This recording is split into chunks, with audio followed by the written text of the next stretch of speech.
کہ وہ آدم علیہ السلام کے بیٹے تھے، کبھی کہتے ہیں وہ شیس علیہ السلام کے بیٹے تھے، کبھی کہتے ہیں وہ نوح علیہ السلام کے 5 ولی تھے، کبھی کسی کا نام کبھی کسی کا نام وہ لیتے ہیں. اس لیے میں مختلف انداز سے کہہ رہا ہوں کہ وہ کسی کے بیٹے نہیں تھے، وہ جنات تھے، وہ ستارے تھے، اور ان کے اپنے نظام میں جو روحیں تھیں وہ تھی.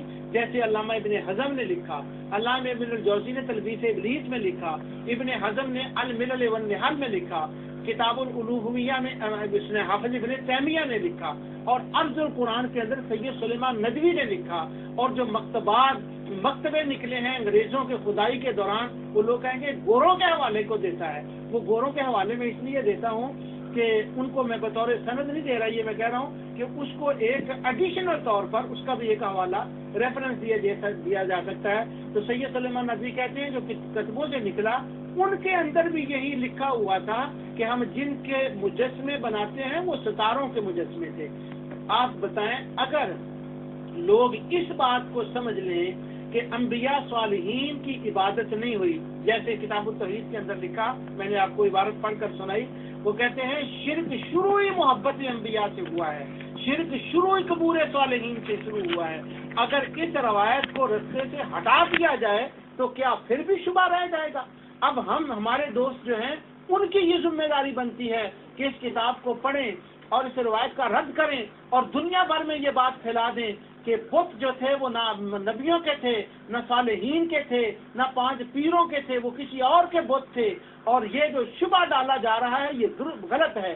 اس کی ضرورت میں کیوں اتنا زور دے رہا ہوں؟ اس لیے کہ یہ جتنے دروس میں نے شرک القبور کے اوپر دیے ہیں، خواہ وہ وہاں پچنا کے علماء ہوں، وہ انی والے کے ہوں، وہ سرگودے کے ہوں، وہ گجرات کے ہوں، جتنے حسین علی وہاں پچنے کے شاگرد جہاں جہاں گئے ہیں، کوتلا گنج کے ہوں، راول پنڈی راجہ بازار کے ہوں، کسی جگہ پر بھی ہوں، یا شام میں رہنے والے عربی میں حافظ ابن تیمیہ کے ماننے والے جہاں جہاں بھی ہوں، انہوں نے جب قرآن کریم کی تدعونا آلہہ یدعونا کی تفسیریں کی ہیں تو ہر جگہ مراد انہوں نے انبیاء اولیاء کو لیا ہے. وجہ یہ روایت ہے.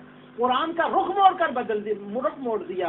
اللہ تعالی نے قرآن نازل فرمایا ہے انبیاء صالحین کی عظمتیں بیان کرنے کے لیے، شیطان پر لعنت کرنے کے لیے، جنات پر لعنت کرنے کے لیے، جھوٹے معبود اناث اور چڑیلوں کے رد کے لیے.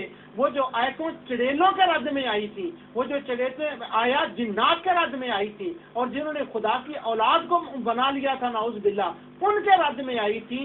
اس روایت کی وجہ سے پوری دنیا کے خوارج ان آیات کو چسپاں کرتے ہیں، اس کا اطلاق کرتے ہیں انبیاء صالحین ان کی ذوات پر، ان کے قبول پر. یہی بات شیخ نجیزی نے کی ہے، یہی پولی بامول نے سارنی باپچر نے کی ہے، یہی ابن تیمیہ نے کی ہے، یہی ابن اعظم نے کی ہے. وہ پورا مکتبہ ظاہریہ کو دیکھ لے تو یہ روایت کا انکار کرنا لازم ہے. کیوں؟ اس نے قرآن کا رخ موڑ کر بدل دیا. یہ گمراہی کا سبب ہے. اس لیے اس پر بات کرنی از حد ضروری ہے. ہمارے دوست جو انبیاء اولیاء کرام کو ماننے والے ہیں ان کے اوپر ضروری ہے وہ کتاب کو پڑھیں اور اس روایت کا رد کریں اور لوگوں کو بتائیں کہ اللہ تعالیٰ نے قرآن میں فرمایا کون سمبوہم، بتاؤ ان کے نام کیا تھے. کوئی ان کا نام نہیں بتا سکتا. حضرت حود علیہ السلام نے فرمایا یہ نام ہی نام ہے. یوسف علیہ السلام نے فرمایا یہ نام ہی نام ہے. اللہ تعالیٰ فرماتا ہے ود سوا یغو یعوق نصر وقد ضلوا کثیرا. انہوں نے بہت سے لوگوں کو گمراہ کیا کیونکہ وہ جو بت تھے ان بتوں کے پاس جنات آ کر بولتے تھے، ان کے اندر سے آوازیں آتی تھی. جب ان کو توڑا گیا تو وہی جن ان کے اندر سے نکلے. اس کی تفصیل میں بیان کر چکا ہوں اور زیادہ جاننے کے لیے اس کتاب کو پڑھیں، اس کے اندر اس کی زیادہ تفصیل آ گئی ہے. اب اللہ تعالیٰ فرماتا ہے اسماء جو صالحین کے ہوتے ہیں ان کی اللہ تعالیٰ کے نزدیک بھی بڑی قدر و قیمتیں ہوتی ہیں. جو صالحین کے اسماء ہوتے ہیں ان کے قدر و قیمتیں ہوتی ہیں. دیکھیں اللہ تعالیٰ فرماتا ہے وَعَلَّمَ آدَمَ الْأَسْمَاءَ، میں نے آدم کو سارے اسماء سکھا دیے.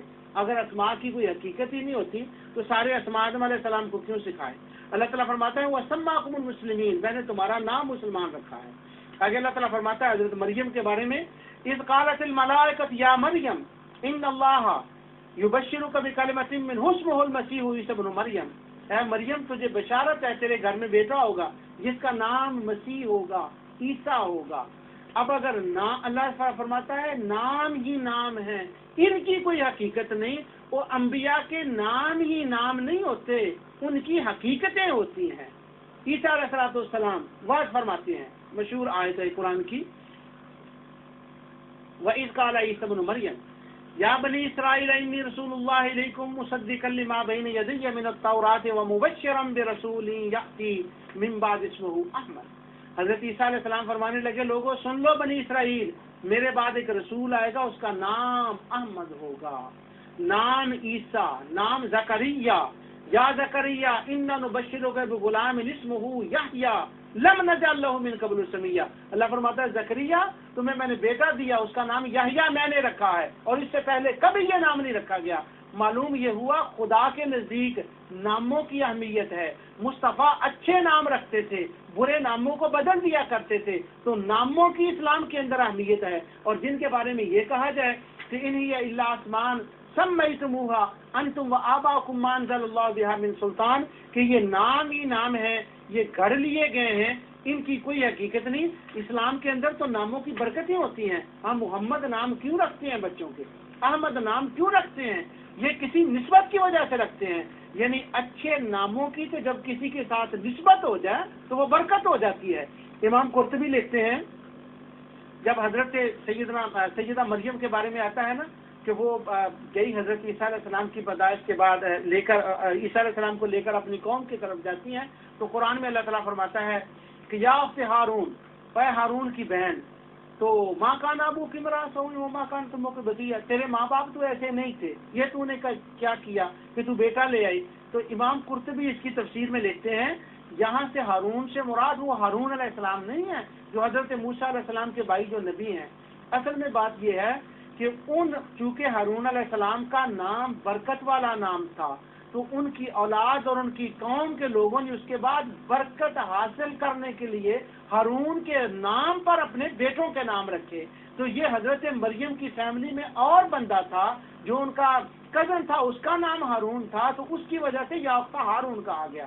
تو معنی یہ نکلا کہ ناموں کی اہمیت ہوتی ہے، نام ہی نام جن کو کہا گیا وہ کسی اور کے نام تھے۔ یہ روایت جو ہے کہ وہ 5 صالحین کے نام تھے، جس کی بنا پر دنیا بھر میں یہ ایک بہت بڑا شبہ ڈالا گیا۔ آج میں نے اللہ تعالیٰ کی توفیق سے اور اس کی رحمت اور اس کی عنایت سے اس شبہ کا ازالہ کیا۔ ابھی میرا دل چاہتا ہے کہ اس کے اوپر یہ کیوں ایسا کیا گیا کہ اس کے اوپر کیوں نہیں کام ہوا، اس پر ایک درس میں اور تو میں نے چند نوٹ لگائے ہیں، آئندہ درس میں انشاءاللہ اللہ تعالیٰ کی توفیق سے اس پر گفتگو ہوگی کہ یہ جب روایت گری پڑی راوی ضعیف اور ایک مفسر کی رہے ہے، نہ یہ قرآن کا فرمان ہے، نہ یہ مصطفیٰ کا فرمان ہے، نہ یہ صحابی کا فرمان ہے، نہ یہ بات ثابت ہے، تو یہ اس پر ذرا کیوں نہیں کی گئی، اس کو دیکھا کیوں نہیں گیا؟ انشاءاللہ اللہ کی توفیق سے اس پر بات اگلے درس میں ہوگی۔ جو کچھ میں نے کہا اللہ تعالیٰ اس کو قبول فرمائے۔ وما علینا الا البلاغ۔